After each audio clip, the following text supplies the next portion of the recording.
नमस्कार दोस्तों मालती जोशी जी की कहानियों की श्रृंखला में आज मैं प्रस्तुत करने जा रही हूँ उनकी कहानी वेल डन पापा। मैं चाय लगवा रही थी कि इन्होंने भीतर आकर कहा, सुनो, वो जो नीली शर्ट वाला है ना, उसे ध्यान से देखना। क्यों? मैंने पूछा। मेरी बात का जवाब दिए बिना ही ये बाहर चले गए। मुझे इतना ताव आया, हर चौथे पांचवें रोज कोई ना कोई चाय पर या खाने पर होता है। किस किस को देखूं मैं? कोई नए आए हैं, कोई ट्रांसफ़र होकर जा रहे हैं, किसी की नई नई शादी हुई है। इन्हें बस बुलाने का बहाना चाहिए। अब ये 2 रंगरूट ऑफिस में नए नए आए हैं।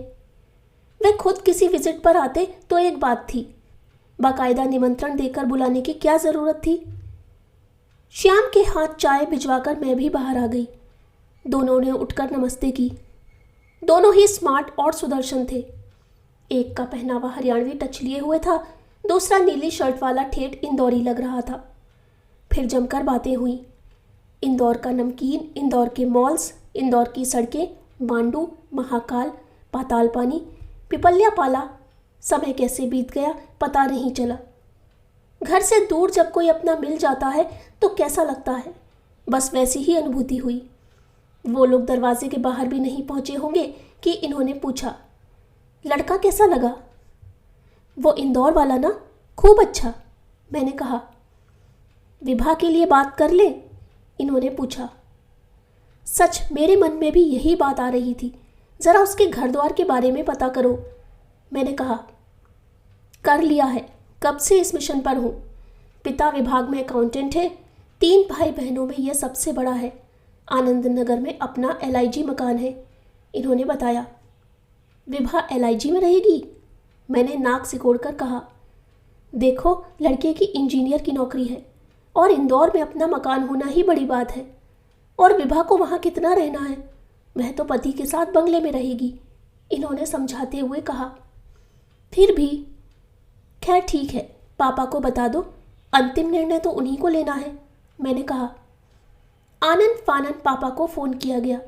वे बोले, जो बच्चे विपरीत परिस्थितियों में पलकर बाहर निकलते हैं वे बड़े होनहार होते हैं। मेरी तरफ से हाँ है, विभा से पूछकर बताता हूँ। पापा के जवाब के रूप में चौथे दिन विभा रानी खुद ही आ गई। मुझे बड़ी खुशी हुई। फिर उन लोगों को खाने पर निमंत्रण दिया गया। हरियाणा वाला समझदार था, समझ गया कि कुछ और ही खिचड़ी पक रही है। उसने कोई बहाना बनाकर क्षमा मांग ली। उस दिन गप्पों की महफिल देर तक चली। इस बार ललित कुछ खुला। उसने खूब किस्से और चुटकुले सुनाए, प्रोफेसर्स की नकल उतारी। विभा ने भी खूब आनंद लिया। इन्होंने अपना मत स्पष्ट कर दिया। विभा को थोड़ी देर उसके साथ अकेले छोड़ दिया। कहा कि तुम्हारी हाँ हो तो बताना, फिर हम तुम्हारे घर वालों से बात करेंगे। 2 दिन बाद उसका फ़ोन आ गया और विभा के साथ इंदौर के लिए रवाना हो गई। अपने पतिदेव पर सचमुच गर्व हो रहा था। कितने अपनेपन से वे पापा की मदद कर रहे थे। हम लोगों के इंदौर पहुंचने के बाद पापा ने ललित के पिताजी से फ़ोन पर संपर्क किया। पापा ने उन्हें सपरिवार चाय पर आने का निमंत्रण दिया। वे आए तो, पर सपरिवार नहीं, सिर्फ अपनी कन्या को साथ लाए। घर में हमारी भाभी है, मिसेस उन्हें छोड़कर कहीं जाती नहीं है और शुभ कार्य में भाभी को साथ लाया जाए। उन्होंने वाक्य पूरा नहीं किया, पर उनका पूरा वाक्य मैं समझ गई। पहला धक्का वहीं लगा। इस युग में ऐसी सोच, पर यह तो शॉक ट्रीटमेंट की शुरुआत थी। वे लोग रिक्शे पर आए थे। पापा ने शमशेर को उन्हें घर छोड़ने के लिए कहा। लौटकर वह बड़े मायूस अंदाज में बोला, सर, वह घर बेबी के लायक नहीं है। मैंने पतिदेव की बात दोहराते हुए कहा, उसे वहाँ कौन सा रहना है, वह तो इंजीनियर साहब के बंगले में रहेगी। ललित के पिता जाते समय कह गए थे, कल सुबह आ जाइएगा, बात कर लेते हैं। पापा सुबह सुबह तैयार हो गए। माँ से चलने के लिए कहा तो वे साफ मुकर गईं। अगर उनकी बीवी अपने घर नहीं आ सकती तो मैं क्या फालतू हूँ? पापा बोले, मैं चाहता था कोई महिला मेरे साथ चले, क्योंकि औरतों की नज़र बड़ी पैनी होती है। जो बात हम लोगों को नज़र नहीं आती आप लोग तुरंत पकड़ लेती हो। पापा, मैं चल रही हूँ। उनके साथ उनकी बेटी आई थी, आपके साथ आपकी बेटी जाएगी, मैंने तुरंत कहा। पर उनकी बेटी की तरह मुंह में दही जमा कर नहीं बैठ जाना, ठीक से पूछताछ करना, माँ ने ताकीद की। रविवार का दिन था, इसलिए ड्राइवर छुट्टी पर था, पर पापा ने सब कुछ ठीक से समझ लिया था, इसलिए पूछते ताछते पहुंच ही गए। घर का प्रथम दर्शन बहुत ही डिप्रेसिंग था। शमशेर ठीक ही कह रहा था, घर कहीं से विवाह के लायक नहीं था। लकड़ी का छोटा सा दरवाज़ा खोलकर हम अंदर घुसे। 10-12 बदरंग गमलों को पार करके बरामदे तक पहुंचे। ऊपर टीन की छत थी, इसलिए उसे बरामदा कहा जा सकता था। वहां 2 मूढ़े पड़े हुए थे, उनमें से एक पर बुजुर्ग सी महिला बैठी माला जप रही थी। शायद यही वो भाभी होंगी जिनका ललित के पिताजी ने जिक्र किया था। मैंने आगे बढ़कर कुछ कहना चाहा तो उन्होंने हाथ के इशारे से मुझे बैठने को कहा। बूढ़ा तो एक ही था। मैंने पापा से कहा, आप बैठिए, और मैं इधर उधर देखने लगी। कोने में एक तिपाई रखी थी, मैं उसे उठा लाई, पर बैठने की हिम्मत नहीं हुई। उस पर चाय के गोल गोल धब्बे बने हुए थे। सोचा अगर जंग खाई हुई भी हुई तो साड़ी का सत्यानाश हो जाएगा। मैं कुछ देर असमंजस में खड़ी रही। तभी उस महिला ने माला को उंगलियों में लपेटा, माथे से छुआया और उठ खड़ी हुई। फिर बिना एक शब्द बोले धीरे धीरे भीतर चली गई। पापा बोले, कुर्सी खिसका लो, नहीं तो मुश्किल होगी। पापा हम लोग चलते हैं, मैंने कहा। अरे अभी अभी तो आए हैं, पापा ने कहा। पता नहीं भीतर वाले को हमारे आने की खबर है भी कि नहीं। वहाँ तो जोर जोर से पूजा पाठ हो रहा है, यहाँ तक सुनाई आ रहा है। वह महिला यहाँ बैठी थी, इसलिए मैंने घंटी भी नहीं बजाई, पापा बोले। सवाल यह पैदा होता है कि घंटी है भी कि नहीं, मैंने कहा। घर का हुलिया देखकर तो घंटी पर शक हो रहा है, पापा बोले। उसी समय कल वाली सुकन्या पानी के गिलास लेकर आई और बोली, पापा पूजा कर रहे हैं। मम्मी कहाँ हैं, मैंने पूछा। मम्मी खाना बना रही हैं, सुकन्या ने बताया। उनसे कहो कल जहाँ गए थे वे लोग आए हैं, मैंने कहा। वह भीतर चली गई। फिर देर तक कोई बाहर नहीं आया, केवल मंत्रोच्चारण सुनाई देते रहे। पापा let us go, this is very insulting. हम लड़की वाले हैं बेटा, लड़की वालों को इज्जत देने की प्रथा हमारे यहाँ नहीं है।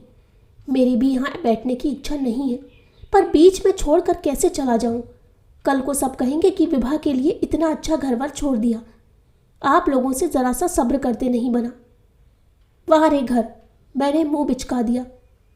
भीतर मंत्रोच्चारण बंद हो गया था और आरती गान शुरू हो गया। कोई आधा दर्जन आरतियां गाने के बाद शांति स्थापना हुई। कुछ ही क्षणों में गृहस्वामी बाहर आए, शरीर पर सिर्फ एक धोती बांधे हुए। हम लोग शिष्टाचारवश उठ खड़े हुए।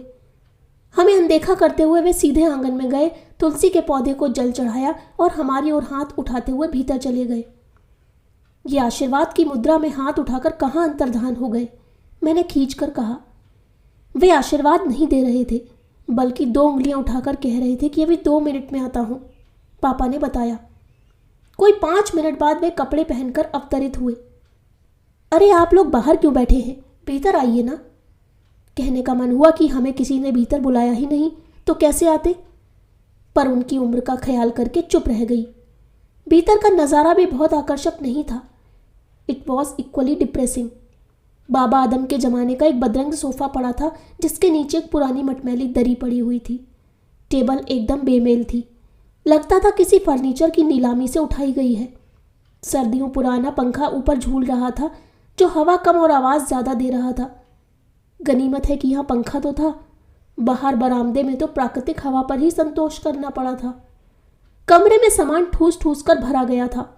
दीवार पर कैलेंडरों की भरमार थी, सब में देवताओं के चित्र थे। 2-3 फैमिली फोटो भी लटक रहे थे। कमरे की सज्जा से बिल्कुल भी मेल न खाता हुआ नया चमचमाता टीवी एक दीवार की शोभा बढ़ा रहा था। शायद बेटे की पहली पगार का उपहार था।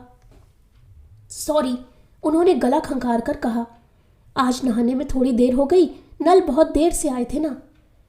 इट्स ओके, पापा ने कहा। अब और देर ना करेंगे, वह काम कर लें जिसके लिए आए हैं।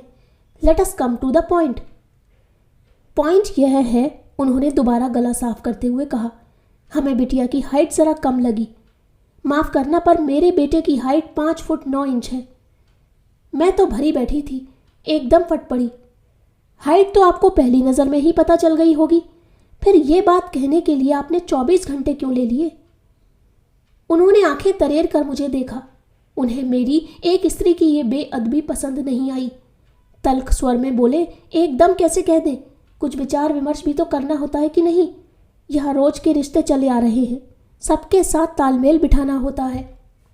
रिश्तों का तो ऐसा है अंकल, कल को आप किसी बिजली के खंभे को भी लड़का बनाकर खड़ा कर दोगे तो उसके लिए भी रिश्ते आने लगेंगे। पापा ने धीरे से मेरा बाजू दबाकर मुझे चुप रहने का संकेत किया। सच तो यह था कि मैं अपमान से सुलग उठी थी। मुझे रोना भी आ रहा था, पर मैं इस घटिया आदमी के सामने रोना नहीं चाहती थी, इसलिए गुस्से से फनफना उठी थी। पापा ने शांत स्वर में कहा, देखिए, आपके बेटे की रजामंदी के बाद ही हम आगे बढ़े हैं। उसने हाँ कर दी, उसके बाद ही हमने आपसे संपर्क किया है। उसे क्या अकल है? अव्वल दर्जे का बेवकूफ़ है वो। पहली लड़की देखी और हाँ कर दी। कितनी लड़कियां देखने का प्लान है? मेरे इस व्यंग्य को वे सहजता से पी गए और बोले, अभी तो शुरुआत है। बेटे के बाप होने के दर्प से उनका चेहरा दमक रहा था। आपने एक बार ललित से बात तो कर ली होती, पापा ने कहा। वो तो रात को ही कर ली थी। उसने क्या कहा? वह बोला, आप जैसा ठीक समझे करें। मैंने तो मुलाहिजे में हाँ कर दी थी। पापा एकदम उठकर खड़े हो गए। कम ऑन बेटी, लेट अस गो। तभी उनकी सुकन्या चाय लेकर हाजिर हुई। चाय तो पीते जाइए। नो थैंक्स, पापा ने कठोर स्वर में कहा और चल पड़े। दरवाजे तक आकर पापा रुके, फिर मुड़कर उन्होंने कहा, माफ़ कीजिए भाई साहब, एक संदेश देना चाहूँगा, प्लीज़ बुरा मत मानिएगा। बेटा आपका इंजीनियर हो गया है, अब रिश्तों की लाइन लग जाएगी, तो उन लोगों के लिए बाहर 4-5 ढंग की कुर्सियाँ लगवा लीजिए। हो सके तो ये पंखा बदल दीजिए। यूँ तो आपका सोफ़ा भी रिटायर करने लायक हो गया है, पर सबसे पहले एक अच्छा सा टी सेट ले आइए। आपके बेटे की प्रेस्टीज का सवाल है। सुकन्या के हाथ में रखी ट्रे एकदम ऐसे थरथराई कि लगा अब गिरी कि तब गिरी।